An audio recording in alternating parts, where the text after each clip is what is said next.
My name is Madison. I'm 39 years old. I recently got an electric blanket to save on electricity bills.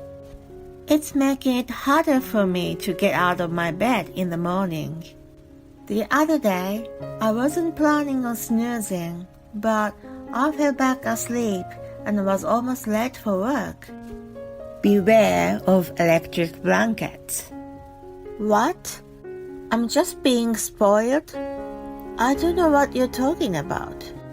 Anyway, I want to tell you about when I was married to a spoiled brat. I'm sure you will all be annoyed with him too. It was 10 years ago. I had just gotten engaged to Daniel, a man I met on a dating app. To be frank, I was getting impatient seeing my friends get married one after another. Then I found my husband at last. I was overjoyed and had my head in clouds thinking I was chosen by a good man too. However, there was an instant that snapped me back to reality.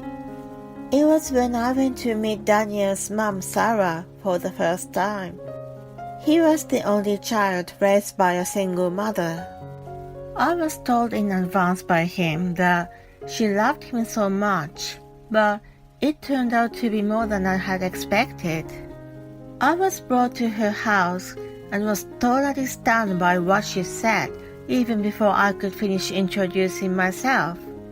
You chose a woman who is nothing like me. She looked me up and down. She expected her son to marry a woman who looked just like her. I didn't think it was particularly odd. Some mothers tell their daughters to find a good husband like their father. What left a bad taste in my mouth was the way she looked at me and spoke to me. Her gaze and the tone of her voice made me think of a jealous girlfriend. Madison is a smart woman who can take a step back and look at things from a different perspective, just like you, Mom. Daniel tried to smooth things out, but his comment only added more discomfort to me. I didn't feel like he was praising me at all, even though that was supposed to be praise. In response to him, "Oh, really?" Sarah smiled and seemed to be pleased, which made me even more uncomfortable. After he explained that she and I were actually similar, her attitude toward me softened. "I'm glad to hear that you are just like me." She gave me a satisfactory smile. I know people sometimes unconsciously choose a partner who looks like their parents. I have a friend just like that too, but Daniel sounded like he chose me because I resembled his mom. In truth, we were nothing like each other. I had never thought of myself as someone who could look at things from a different perspective. Instead, I was the type of person people around me normally commented to be quite direct. I couldn't fathom what made him say such a thing. He was probably just trying to make his mom happy. I questioned whether it was a good idea to marry a guy who had to kiss his mom's butt. Although such a doubt came up in my mind, I denied myself that it was nothing. It was my long-awaited marriage after all. As the wedding plan progressed, I began to forget the discomfort I had felt upon meeting Sarah. At that time, I was running at full power trying to grasp the happiness in front of me at any cost. Then again, a problem arose.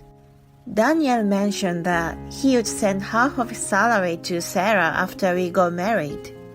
He was not well paid. We were just talking that we both had to work to make ends meet. I also wanted to save money for our baby in the future.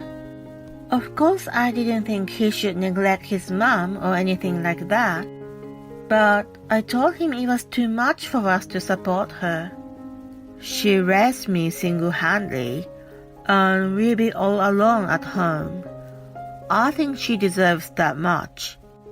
He started weeping to my surprise. I was taken aback to see him react in such a way.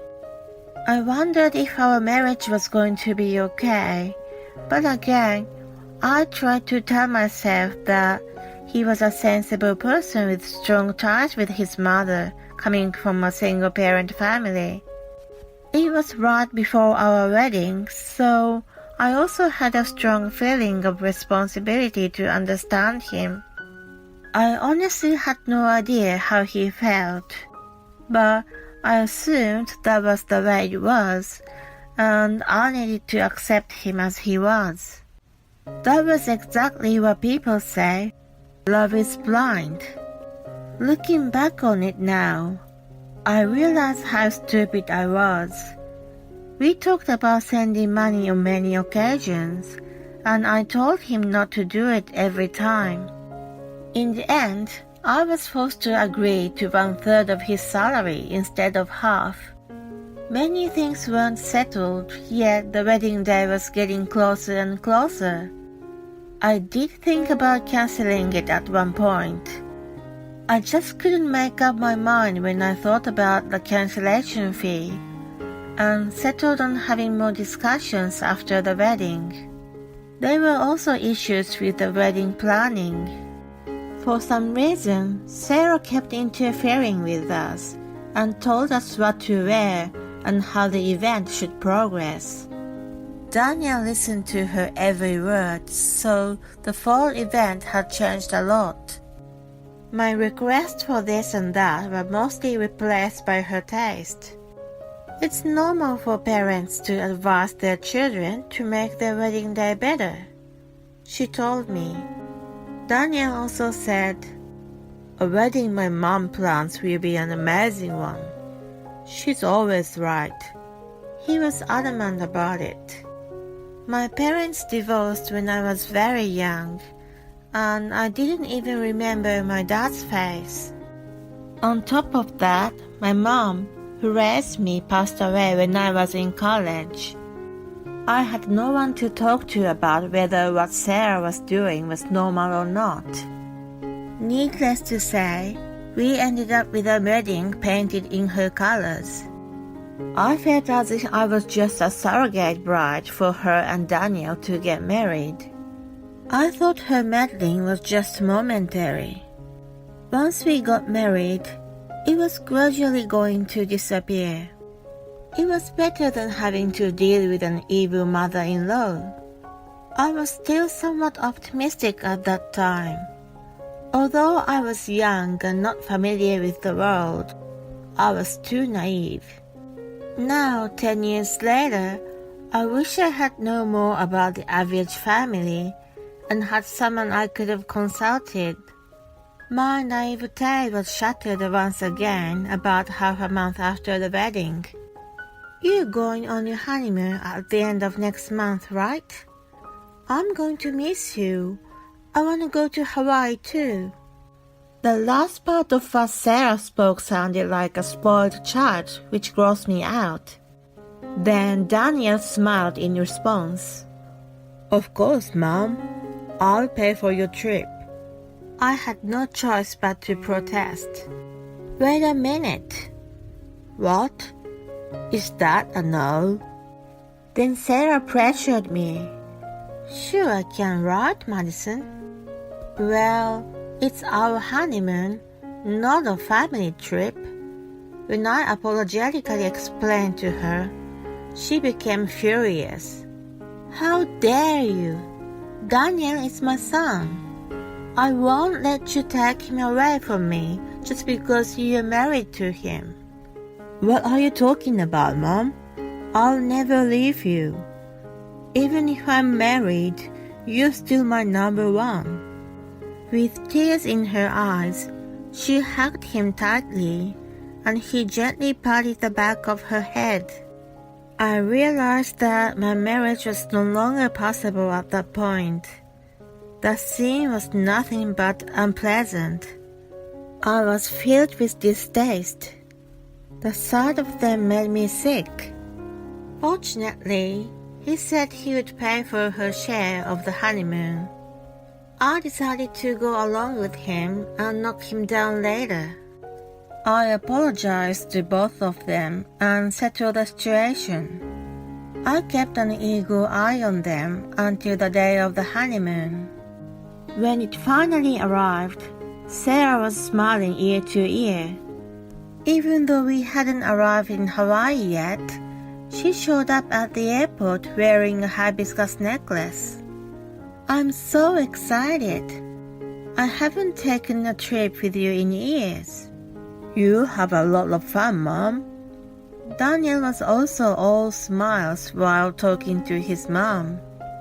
Of course, if Madison wasn't here, it would have been a nice family trip. Don't worry, she's here to help you. You can ask her to carry your luggage.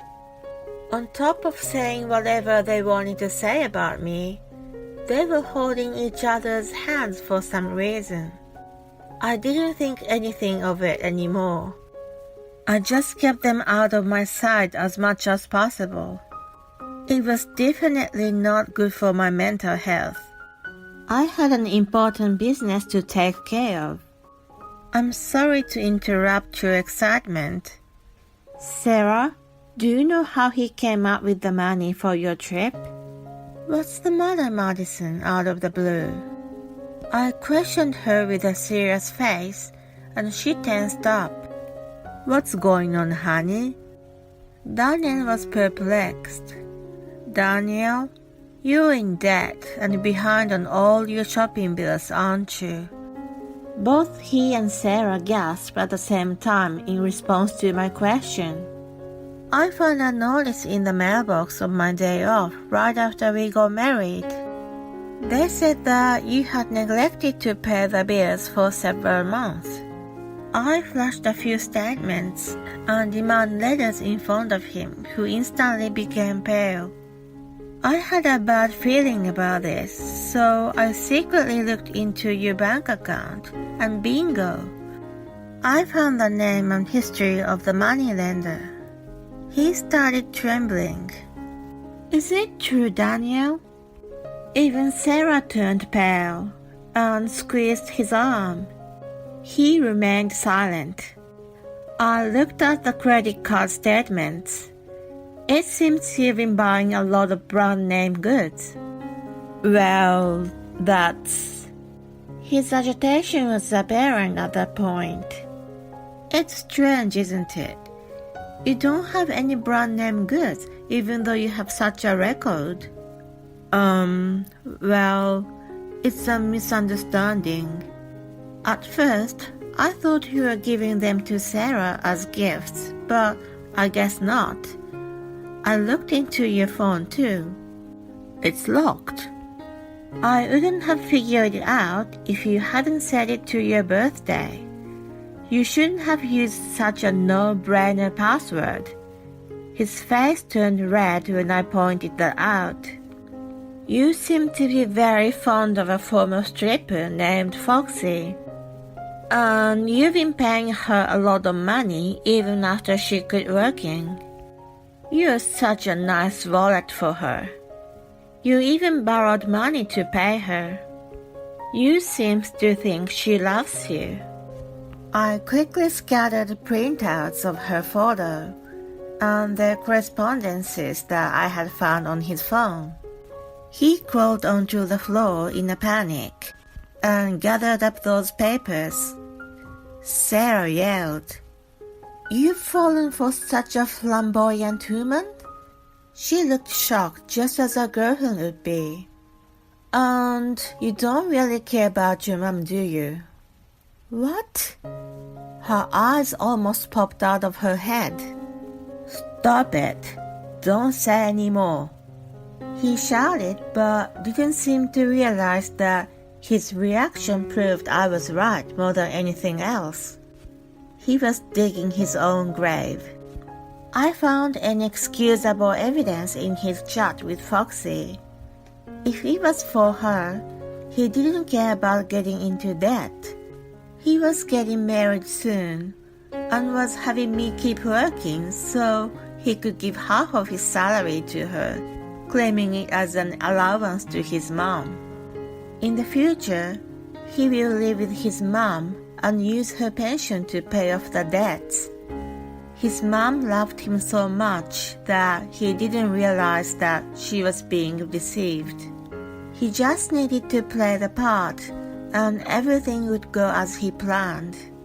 I honestly thought that he was a mommy's boy from the time I met Sarah, and recently I was convinced that he was. I finally understood after reading the chats. That guy used his mother as a tool to pay off his debts. He was a calm mommy's boy. He was attached to her only because he had a malicious plan to make the most use of her who spoiled him. It was an abominable action for a mother who raised her son single-handedly. He was a cruel man who was not worthy of working the same ground as us. When I revealed everything, why did you? He started crying. Sarah kept muttering that it was a lie to herself with a completely white face. I felt a little sorry for her, but then I thought she raised a spoiled brat who thought he could use her in the worst-case scenario. She was still giving him an allowance so that he would never leave her side. Even though he relied on her in an unbelievable way, she sowed the seeds. She got what she deserved in a way. Well, I am seriously worried about my marriage with an unfaithful man who is likely to be on the financial blacklist in the future. I want a divorce. There was no response from either of them when I declared that. I was disappointed, so I pressed harder. By the way, I erased the chat history, but I sent Foxy a message this morning while you were sleeping. I wrote, I know I said a lot of things, but I love my mom and my wife. She replied that she didn't like you to begin with, and that she didn't care. I thought it might hurt your feelings, so I erased it. I'm nice, ain't I? Right, honey? When I said that much, Daniel finally looked at me. Give me back my Foxy. He started wailing. Seeing him like that, Sarah looked desperate as if she was dumped by him. I, on the other hand, couldn't hide my triumphant feeling and had a big smile on my face. Well, then you two go on a trip or do whatever. I'm going to charge you for my cancellation fee for this trip and alimony for adultery. I remembered that there was one more picture I had failed to produce and threw it to Daniel, who was still kneeling on the floor. It was of him kissing Foxy on the cheek. Sarah burst into tears at the sight of it, and he struggled to hide it. A woman quietly crying, and a man crawling on the ground in despair in the lobby of the airport. The audience watched from afar. I wondered what they thought had happened between the two. My short marriage was over just like that. My divorce was finalized not too long after I received my alimony. What was a little surprising was that Daniel asked me not to tell anyone he was a mommy's boy. For that, he agreed to pay a little higher than the market rate alimony. Apparently, it was too shameful for him to be known as a mommy's boy, even though it had been an act. I couldn't help but feel sorry for Sarah, but I guess it is what it is. She must have been totally knocked down by the truth. She no longer wanted to see his face and cut ties with her former beloved son. Once a woman has enough, it's fast to lose love. Daniel, on the other hand, who had unpaid debts and alimony payments, moved out of the apartments we once lived in. He tried to get help from Foxy, but as expected, he was turned away. He was holed up in an employee apartment for a short time, and to get out of his debts ASAP, he took on a second job. He was fired when his main job found out about it. He was such a moron as the company regulation clearly banned the side job. 10 years have passed since then, and he's still living in a shabby apartment with a communal bathroom, paying off his debts with the money he gets from his part-time jobs. As for me, I have remained single since then. Maybe because of what happened, I've lost my yearning for marriage. My romantic interest in men has completely faded away. If I were to choose between a man or a Wagyu steak, I'd be more excited about a steak. I am more interested in eating than romancing, even though I get indigestion easily nowadays. To be honest, I've since realized that it's easier to be alone. I have been enjoying my single life. It seems to suit my personality, maybe because of the no stress. My skin has also become clearer. I resigned from the company I was working for back then. I have now opened a lymphatic massage spa, which was my dream.